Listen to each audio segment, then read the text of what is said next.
ಅಬು ನ್ಯೂಸ್ಗೆ ಸ್ವಾಗತ. ನಾನು ಜಹೀರ್. ನಮ್ಮ ನಡೆ ಸತ್ಯದ ಕಡೆ. ಕಲ್ಲದೇವರ ಪೂಜೆ ಮಾಡಿ ಕಲಿಯುಗದ ಕತ್ತೆಗಳಾಗಿ ಹುಟ್ಟಿದರು. ಮಣ್ಣ ದೇವರ ಪೂಜಿಸಿ ಮಾನಹೀನರಾದರು. ಮರನ ದೇವರೆಂದು ಪೂಜಿಸಿ ಮಣ್ಣ ಕೂಡಿದರು. ದೇವರ ಪೂಜಿಸಿ ಸ್ವರ್ಗಕ್ಕೇರಿದೆ ಹೋದರು. ಜಗದ್ಭರಿತವಾದ ಪರಶಿವನೊಳಗೆ ಕಿಂಕರನಾದ ಶಿವಭಕ್ತನೇ ಶ್ರೇಷ್ಠನೆಂದಾತ ನಮ್ಮ ಅಂಬಿಗರ ಚೌಡಯ್ಯ. ಬಡತನಕ್ಕೆ ಉಣ್ಣುವ ಚಿಂತೆ, ಉಣಲಾದರೆ ಉಡುವ ಚಿಂತೆ, ಉಡಲಾದರೆ ಇಡುವರ ಚಿಂತೆ, ಇಡಲಾದರೆ ಹೆಂಡಿರು ಚಿಂತೆ, ಹೆಂಡಿರಾದರೆ ಮಕ್ಕಳ ಚಿಂತೆ, ಮಕ್ಕಳಾದರೆ ಬದುಕಿನ ಚಿಂತೆ, ಬದುಕಾದರೆ ಕೇಡಿನ ಚಿಂತೆ, ಕೇಡಾದರೆ ಮರಣದ ಚಿಂತೆ. ಇಂತಿ ಹಲವು ಚಿಂತೆಯಲ್ಲಿದ್ದವರ ಕಂಡೇನು, ಶಿವನ ಚಿಂತೆಯಲ್ಲಿಪ್ಪವರ ಇಬ್ಬರೇನು ಕಾಣೇನು. ಇಂತಹ ವಿಶಿಷ್ಟ ವಚನಗಳ ಮೂಲಕ ತಮ್ಮ ವಚನಗಳಲ್ಲಿ ಯಾವುದನ್ನು ಮುಚ್ಚುಮರೆ ಮಾಡದೆ ನೇರವಾಗಿ ಹೇಳುತ್ತಿದ್ದ.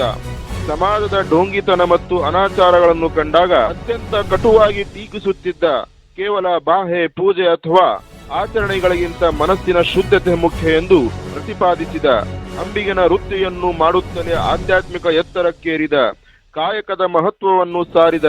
ಸಂಸಾರ ಎಂಬ ನದಿಯನ್ನು ದಾಟಲು ಭಕ್ತಿ ಎಂಬ ದೋಣಿ ಬೇಕು ಎಂಬ ಸುಂದರ ಮಾತನ್ನು ಹೇಳಿದ. ವಚನಗಳ ಮೂಲಕ ಸಮಾಜವನ್ನು ತಿದ್ದಿದ. ಮನುಷ್ಯನಿಗೆ ನೈತಿಕ ಹಾಗೂ ಆಧ್ಯಾತ್ಮಿಕ ಹಾದಿಯನ್ನು ತೋರಿಸಿಕೊಟ್ಟ ವಚನ ಸಾಹಿತಿ ಎಂದು ಪ್ರಸಿದ್ಧಿ ಪಡೆದ ಶ್ರೀ ಅಂಬಿಗರ ಚೌಡಯ್ಯನವರ 906ನೇ ಜಯಂತಿ ಇಂದು ಸಿಂದಗಿ ಪಟ್ಟಣದ ಹೆಸ್ಕಾಂ ಕಚೇರಿಯಲ್ಲಿ ಅಂಬಿಗರ ಚೌಡಯ್ಯನವರ ಭಾವಚಿತ್ರಕ್ಕೆ ಪೂಜಿಸುವ ಮೂಲಕ ಅತ್ಯಂತ ಭಕ್ತಿ ಗೌರವದಿಂದ ಆಚರಿಸಲಾಯಿತು. ಈ ಸಂದರ್ಭದಲ್ಲಿ ಹೆಸ್ಕಾಂ ಅಧಿಕಾರಿಗಳಾದ ಚಂದ್ರಕಾಂತ್ ನಾಯಕ್ ಹಾಗೂ ಪ್ರಥಮ ದರ್ಜೆ ವಿದ್ಯುತ್ ಗುತ್ತಿಗೆದಾರರಾದ ಭೋಗರಾಜ್ ನರಗೋದಿ ಮಾತನಾಡಿ ಅಂಬಿಗರ ಚೌಡಯ್ಯನವರ ಜಯಂತಿಯ ವಿಶೇಷತೆಗಳು ತಿಳಿಸಿದರು.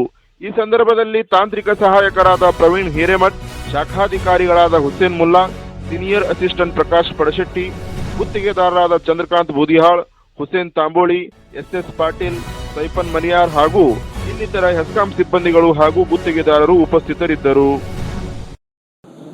ಎಲ್ಲರಿಗೂ ನಿಜ ಶರಣ ಅಂಬಿಗರ ಚೌಡಯ್ಯನವರ ಜಯಂತಿಯ ಹಾರ್ದಿಕ ಶುಭಾಶಯಗಳು. ಅಂಬಿಗರ ಚೌಡಯ್ಯನವರು ಶರಣರಲ್ಲಿ ನಿಜ ಶರಣರು ಅನಿಸ್ಕೊಂಡ್ರು. 12ನೇ ಶತಮಾನದಲ್ಲಿ ಎಲ್ಲ ಸಮಾಜದ ಒಂಕು ಡೊಂಕುಗಳನ್ನು ತಿದ್ದಿ ಸಮಾಜದ ಒಂದು ಏಳಿಗೆಗೆ ಸಾಕಷ್ಟು ತಮ್ಮ ಶರಣರ ವಚನಗಳ ಮೂಲಕ ಸಮಾಜದ ಒಂಕು ಡೊಂಕುಗಳನ್ನು ತಿದ್ದಿ ಸಮಾಜವನ್ನು ಸುಧಾರಣೆ ರೀತಿಯಲ್ಲಿ ತಂದವರಂತಲ್ಲಿ ಅವರು ಮಹಾನರು. ಅಂಥ ಶರಣರ ಜಯಂತಿಯನ್ನು ಇವತ್ತು ನಾವು ಆಚರಣೆ ಮಾಡಲಿಕ್ಕತ್ತೀವಿ. ತಮಗೆಲ್ಲರಿಗೂ ಅಂಬಿಗರ ಚೌಡಯ್ಯನವರ ಜಯಂತಿಯ ಪರವಾಗಿ ಎಲ್ಲರೂ ಹಾರ್ದಿಕ ಶುಭಾಶಯಗಳನ್ನು ಕೋರುತ್ತಾ ನಾವು ಈ ನಿಜ ಶರಣರ ಒಂದು ಹಾಕಿದ ಒಂದು ಮಾರ್ಗದರ್ಶನದಲ್ಲಿ ಮುಂದೆ ನಡೆಯೋಣ. ಒಳ್ಳೆಯ ಆಚಾರ ವಿಚಾರಗಳನ್ನು ಇಟ್ಟುಕೊಂಡು ನಮ್ಮ ಕೆಲಸ ಕಾರ್ಯಗಳು ತೊಡಗಿಸ್ಕೊಳ್ಳೋಣ ಅಂತ ಹೇಳ್ತಾ ನನ್ನ ಒಂದೆರಡು ಮಾತುಗಳನ್ನು ಮುಗಿಸುತ್ತೇನೆ. ಚೌಡಯ್ಯನವರು ಹೇಳಿದ್ರು, ಕಲ್ಲು ದೇವರು ದೇವರಲ್ಲ, ಮಣ್ಣು ದೇವರು ದೇವರಲ್ಲ, ಪಂಚಲೋಹದ ದೇವರು ದೇವರಲ್ಲ, ಕಾಶಿ ರಾಮೇಶ್ವರ ಗೋಕರ್ಣದಲ್ಲಿರುವ ದೇವರು ದೇವರುಗಳಲ್ಲೇ ತಿಳಿದ್ರು. ದೇವರು ಯಾರು ಅಂತಂದರೆ ನೀನು ತುಡಿದು ಪರರಿಗೆ ಅನ್ನ ಹಾಕುವಂಥ ನಿನ್ನ ಕೈಗಳೇ ಸೇತು ಬಂದ ರಾಮೇಶ್ವರ, ನಿನ್ನ ಮನವೇ ಮಂದಿರ ಅಂತ ಹೇಳಿದ್ರು.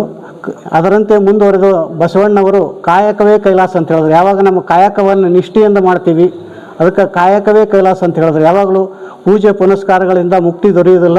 ನಿಮ್ಮ ಕಾಯಕ ನಿಷ್ಠೆ, ನಿಮ್ಮ ಕಾಯಕ ಭಕ್ತಿಯಿಂದ ನೀವು ಶ್ರದ್ಧೆಯಿಂದ ನಿಮ್ಮ ಕೆಲಸ ಮಾಡಿದರೆ ನಿಮ್ಮ ಕುಟುಂಬ ನಿಮ್ಮ ಏಳಿಗೆ ಆಗುತ್ತದೆ, ಹಾಗೆ ದೇಶದ ಏಳಿಗೆ ಆಗುತ್ತೆ ಅಂತ ಹೇಳಿ 12ನೇ ಶತಮಾನದಲ್ಲಿ ಪ್ರತಿಯೊಬ್ಬ ಶರಣರು ಕಾಯಕ ಯೋಗಿಗಳಾಗಿದ್ದರು. ಅಲ್ಲಿ ಮೇಲು ಕೀಳುಗಳು ಇದ್ದಿದ್ದಿಲ್ಲ. ಅದಕ್ಕೋಸ್ಕರ ಇನ್ನೊಂದು ಚೌಡಯ್ಯನವರು ವಚನ ಹೇಳ್ತಾರೆ, ಕುಲವಿಲ್ಲ ಶರಣಂಗೆ ತೊಲೆ ಕಂಬಗಳಿಲ್ಲ ಆಕಾಶಕ್ಕೆ, ಆಕಾಶಕ್ಕೆ ತೊಲೆ ಕಂಬಗಳಿಲ್ಲ, ಕುಲವಿಲ್ಲ ಶರಣನಿಗೆ, ಯಾರಿಗೂ ಕುಲ ಇಲ್ಲ, ಎಲ್ಲರೂ ಒಂದೇ, ಎಲ್ಲರೂ ಕಾಯಕ ಯೋಗಿಗಳು, ಯಾವುದೂ ಕಾಯಕ ಸಣ್ಣದಲ್ಲ, ಯಾವುದೂ ಕಾಯಕ ದೊಡ್ಡದಲ್ಲ ಅಂತ ಹೇಳಿದ್ರು.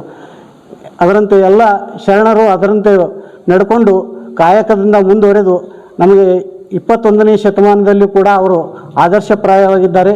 ಇಷ್ಟು ಹೇಳಿ ಎರಡು ಮಾತು ಮುಗ್ತೀನಿ. ಜೈ ಹಿಂದ್, ಜೈ ಕರ್ನಾಟಕ.